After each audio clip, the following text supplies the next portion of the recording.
बिस्मिल्लाहिर्रहमानिर्रहीम। अस्सलाम वालेकुम। आज हम सेव करने जा रहे हैं स्ट्रॉबेरी। ये मैंने 4 किलो स्ट्रॉबेरी मंगवाई है, 5 किलो। इसको मैंने अच्छी तरह धो लिया है।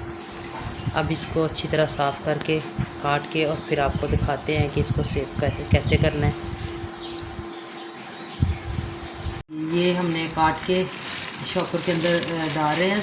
काफ़ी पैकेट बन गए माशाल्लाह।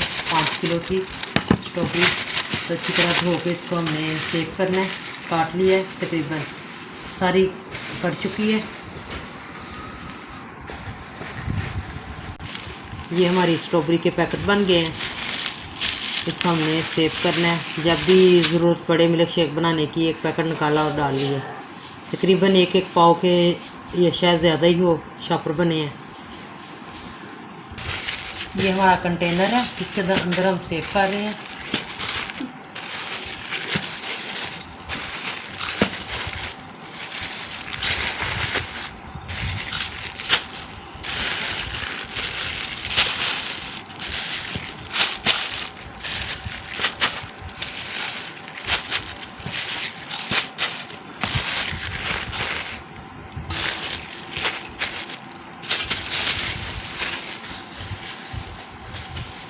हमने स्ट्रॉबेरी जो है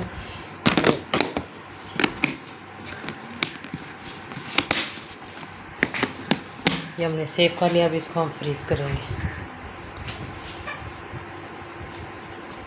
और लाइक करें, शेयर करें, सब्सक्राइब करें। दुआ में याद रखें। अल्लाह हाफिज़।